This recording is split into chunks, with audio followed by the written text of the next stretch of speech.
Jumaliste, tää on kyllä ihan perseestä kyllä. Tämmöistä auraamatonta lumiräntä mömmöä ja 15 kilsaa tunnissa ja lunta tulee 15 ja tiedän missä tässä Virkandea on ja kaikki tuntuu huonolta. Kuinka pitkälle riittää toimintasäde tässä Lankeleisin MG600 Plus sähköpyörässä, kun on pahin mahdollinen sää?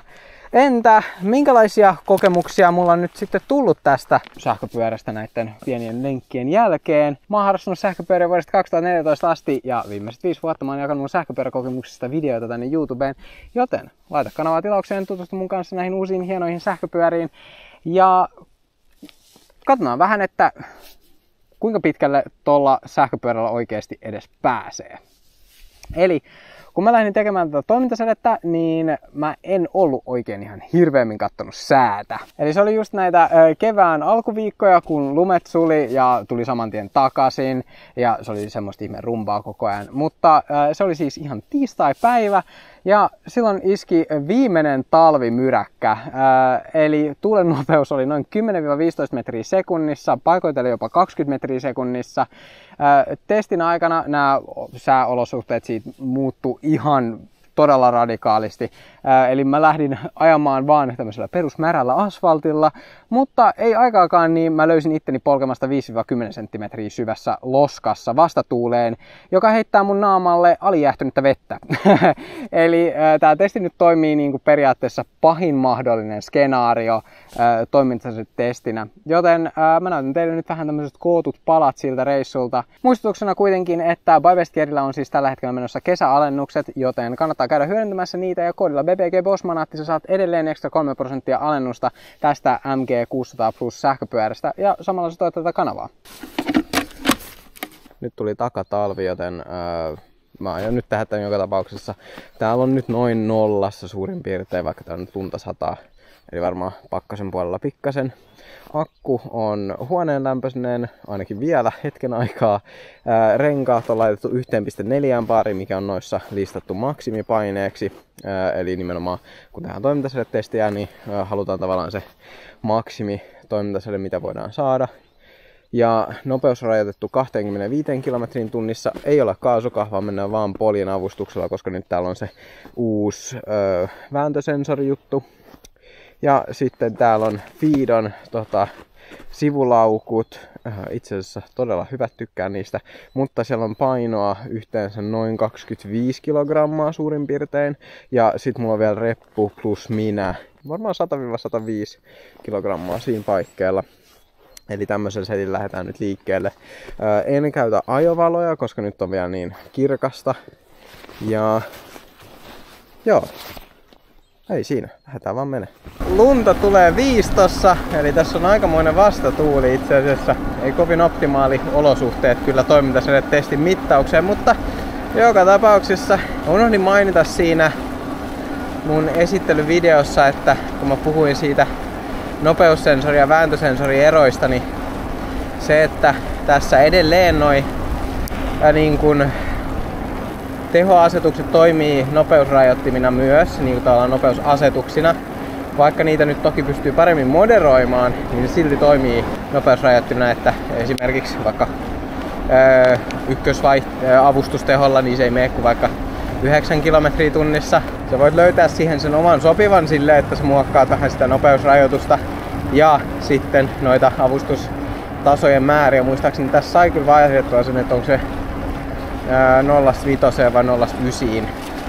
Eli sen kävisin tsiikaamassa, jos sitä ajelisin tällä niin nimenomaan paljon tämmösiä pitkiä matkoja ja haluais löytää sen oman sopivan avustustason, koska nythän mä menen periaatteessa maksimiavustuksella. Senhän takia näissä on tarkoitettu olevan se iso akkukin, että pääsee enemmän hyödyntää sitä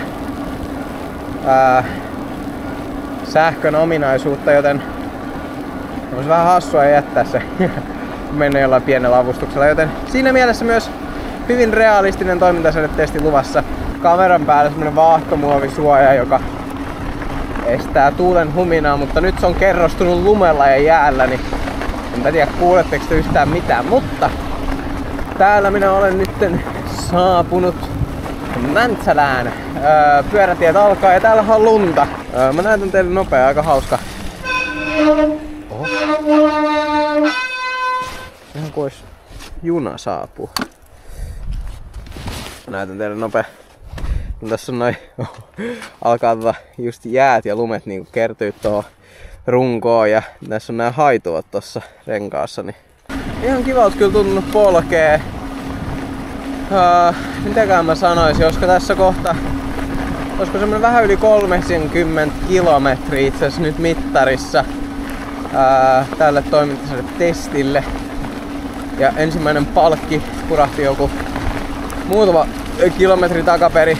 Matka edennyt edelleen oikein makoisasti, mutta musta tuntuu, että toi Mäntsälä pätkä, mikä siinä on niinku semmonen 10 kilometriä, niin musta tuntuu, että se lumen määrä kyllä vähän imasi tota sähköä enemmän, mitä mä olisin ehkä toivonut.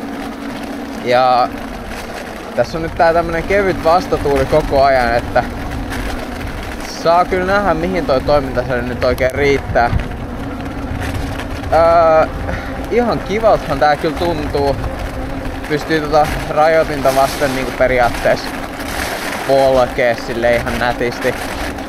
Mutta vähän tos mietin kyllä, että on tässä pyörän päällä nyt sen verran painoa, että vähän enemmän mitä itse on kyllä tottunut, että tavallaan toi rajoitinta vasten polkeminen tuntuu normaalia raskaammalta. 2 pykälällä tässä ollaan menty jo hetki, että saa nähdä mihin se tosiaan sit riittää. Joo, ja täällä kyllä jatkuu tää sama teema, eli lunta teillä. Mä käännyn nytten tonne Järvenpään keskustan suuntaan, koska mä haluan mennä sitä radan viertä pitkin. Syynähän on se, että mulla on 1 pykälä jäljellä, joten jos tää loppuu vaikka tossa Järvenpään ja Keravan välillä tyyppisesti, niin voin sitten kuitenkin hypätä junaa.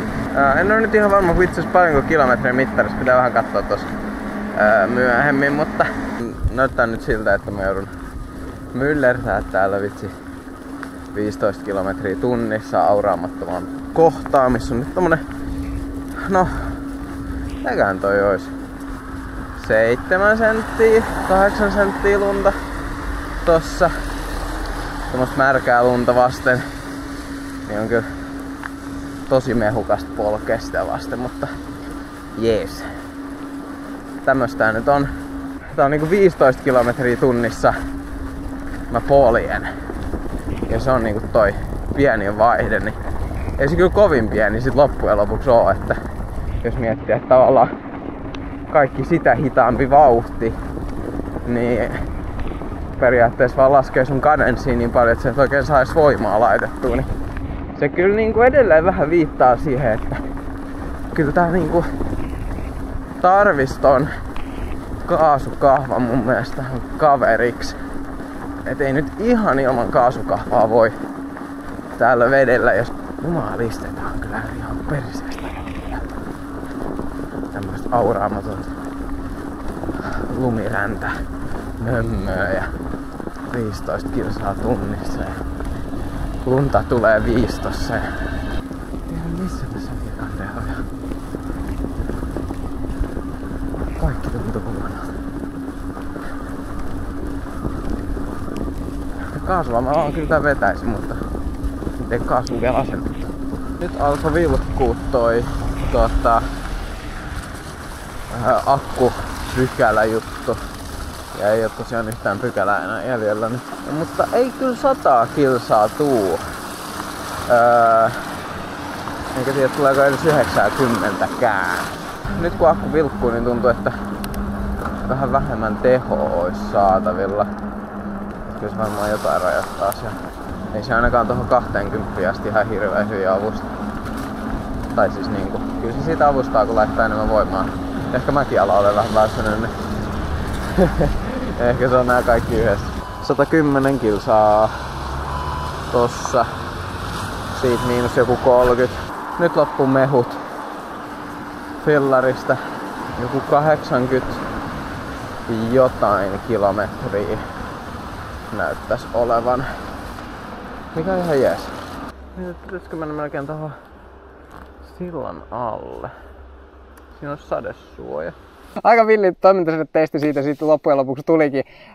Eli nyt tää on tämmönen erittäin haastavassa ympäristössä tehty toimintasäde-testi, niin mä sanoisin, että tavallaan tämmöisenä kevät-kesä-päivinä pääsääntöisesti, niin kuin ehkä esimerkiksi asfaltilla ajossa, ja sä voisit varmasti saada joku 20-30% lisää toimintasädettä, mahdollisesti vielä jopa enemmänkin. Ja sitten jos sä haluaisit niin kuin vetää koko matkan vaikka vähän pienemmällä avustuksella, mutta no toki mä en itse oikein ihan hirveästi näe siinä järkeä silleen, niin kuin, mä ostan 1000 wattin sähköpyörän. Mä haluan, että sieltä tulee ne kaikki tehot irti. Matka meni kaiken kaikkiaan todella mukavasti.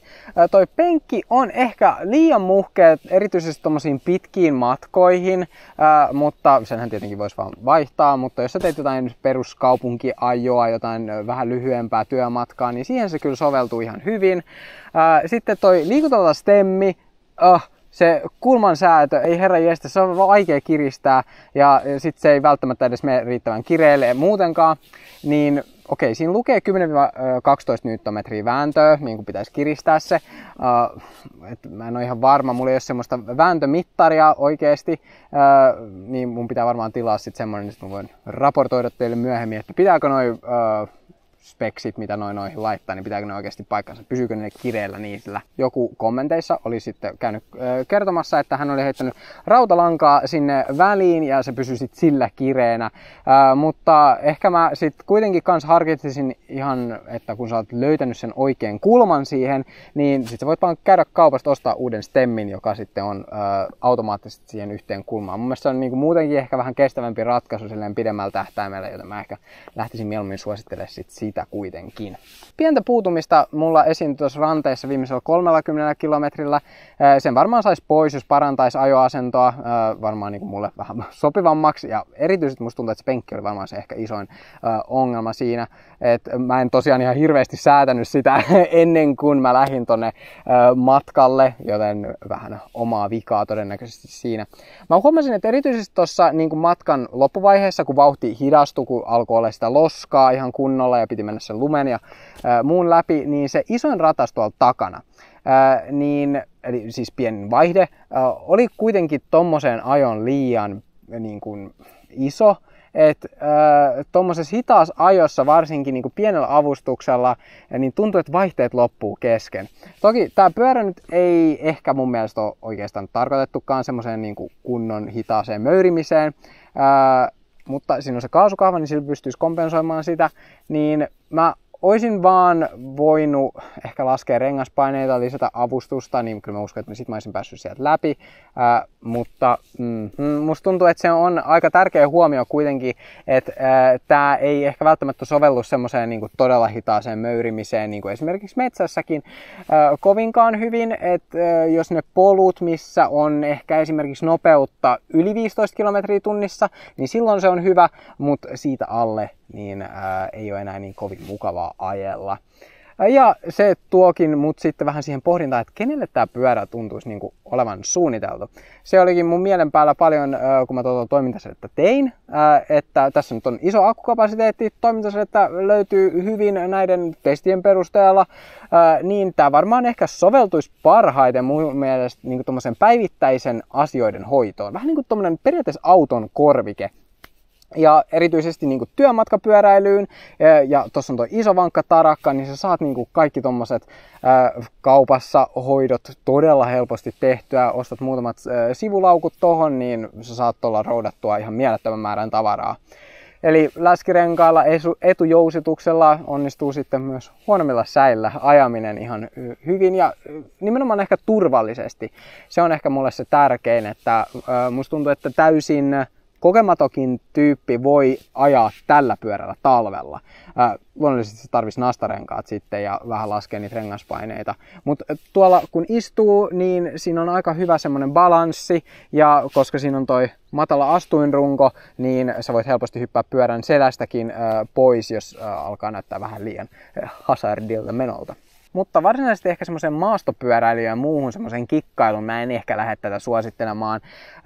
Mutta se ei ehkä pitäisi tulla kenellekään yllätyksenä tämmöiseen 2000 € sähköpyörän hintaan kuitenkaan. Tämmöiset kokemukset mulla on tästä Bybest Gearin Lankeleisin MG600 Plusasta. Mä erittäin mielelläni kuulisin sun kommentteja, jos sä omistat Lankeleisin, nimenomaan tämmöisen MG600, niin jos sulla on jotain omia, millaisessa käyttötarkoituksessa sitä käytät, onko sulla ollut jotain ongelmia sen kanssa tai jotain muuta, mä erittäin mielelläni kuulen niitä, niin voidaan keskustella niistä tuolla kommenteissa ja sitten päästään jakamaan vähän lisää infoa näistä Kiinan sähköpyöristä muillekin peruskadun tallaajille.